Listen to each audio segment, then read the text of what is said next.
before Rome, before Greece, before even the Babylonians held the known world in their grip. There was a superpower so vast, so advanced, and so ruthless that it brought the mighty Egyptian empire to a standstill at the edge of sword. And then it vanished, almost completely. For nearly 3,000 years, the Hittites existed only as scattered names in the Hebrew Bible, dismissed by scholars as a minor tribe, a footnote in someone else's history. But in the early 20th century, archaeologists began pulling something extraordinary from the soil of central Turkey. A lost civilization, a Bronze Age superpower that had rewritten the rules of war, diplomacy, and empire. This is the story of the Hittites. Around 1650 BCE, in the rugged highlands of Anatolia, a people who spoke an Indo-European language rose to prominence. They called their land Hatti, and their capital was a city called Hattusa, set on a rocky plateau, surrounded by steep ravines and fortified with massive stone walls that still stand today. The Hittites were not gentle rulers. They were warriors. Their kings led campaigns across the Near East with a military innovation that would change warfare forever: the light, horse-drawn chariot. While other civilizations used heavy, cumbersome war vehicles, the Hittite chariot was fast, agile, and built for two: a driver and a warrior raining arrows down on infantry. It was devastating. By the mid-14th century BCE, the Hittite kingdom had become an empire. Under kings like Suppiluliuma I, they expanded their reach into Syria, absorbing the powerful kingdom of Mitanni and pushing directly into territories that Egypt considered its own. This set the stage for one of the most famous confrontations in ancient history. In 1274 BCE, Ramesses II, the Golden Pharaoh of Egypt, marched north with an army of 20,000 men to reclaim the strategic city of Kadesh in modern-day Syria.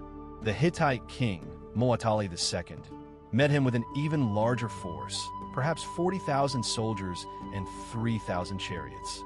What followed was the Battle of Kadesh, one of the earliest battles in recorded history where the details of tactics and troop movement survive. Ramesses, misled by captured spies, rushed ahead of his main army and walked straight into a Hittite ambush. Egyptian chariots were smashed. Soldiers fled. Ramesses himself was nearly killed, but he rallied his personal guard, fought with ferocious desperation, and managed to hold his ground long enough for reinforcements to arrive. Both sides would claim victory, but the reality was a brutal, bloody stalemate. And from that stalemate came something remarkable. 16 years after the battle, in 1258 BCE, Ramesses and the Hittite king Hattusili III signed what is now recognized as the oldest known peace treaty in human history. A copy of this treaty hangs today in the United Nations headquarters in New York, a symbol of the idea that even bitter enemies can choose peace. The treaty established a mutual non-aggression pact, a defensive alliance, and even provisions for the extradition of refugees. It was, by any standard, a sophisticated piece of international diplomacy. But the Hittites were more than warriors and diplomats.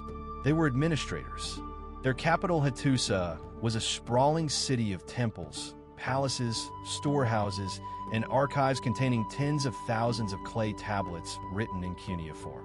These tablets recorded laws, treaties, religious rituals, and correspondence with other great powers. The Hittites were one of the earliest civilizations to practice a form of religious tolerance, incorporating the gods of conquered peoples into their own pantheon rather than suppressing them. Their legal codes, while harsh by modern standards, included provisions for the rights of women that were surprisingly progressive for the Bronze Age. Hittite queens could own property, initiate divorce, and exercise political power in ways that would have been unthinkable in contemporary Egypt or Mesopotamia. And then, around 1200 BCE, the Hittite Empire collapsed. Rapidly, catastrophically. The timing places it squarely within the Bronze Age collapse, a mysterious, rolling disaster that destroyed nearly every major civilization in the Eastern Mediterranean within a single generation. The Mycenaean Greeks fell. The Kassite dynasty of Babylon was swept away. The Egyptian empire barely survived, forever diminished. What caused this apocalypse remains one of history's great debates. Climate change brought prolonged drought and crop failure.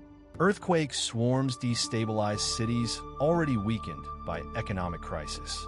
And a mysterious confederation of seafaring raiders, known to the Egyptians as the Sea Peoples, swept across the coastlands with devastating force.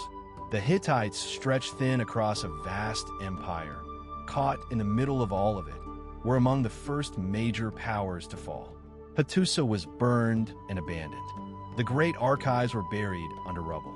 Within a few generations, the very memory of the Hittite Empire had faded from the world. But not entirely. Remnants of Hittite culture survived in small kingdoms across northern Syria and southern Turkey, known today as the Neo-Hittite States. These city-states persisted for another 4 centuries, their hieroglyphic inscriptions and monumental art echoing the glory of the lost empire. Eventually, they too were absorbed, conquered by the rising Assyrian Empire in the 8th century BCE. For nearly 3,000 years after that, the Hittites were gone, buried, forgotten. It was not until 1906, when German archaeologist Hugo Winkler began excavating the ruins of Hattusa, that the world remembered what it had lost. Winkler discovered a vast archive of tablets, including a copy of that peace treaty with Egypt.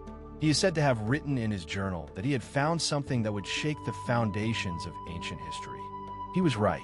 The Hittites remind us of something humbling, that even the greatest empires can be erased, that civilizations capable of extraordinary achievement can disappear so completely that future generations forget they ever existed, and that the ground beneath our feet holds secrets we have barely begun to uncover.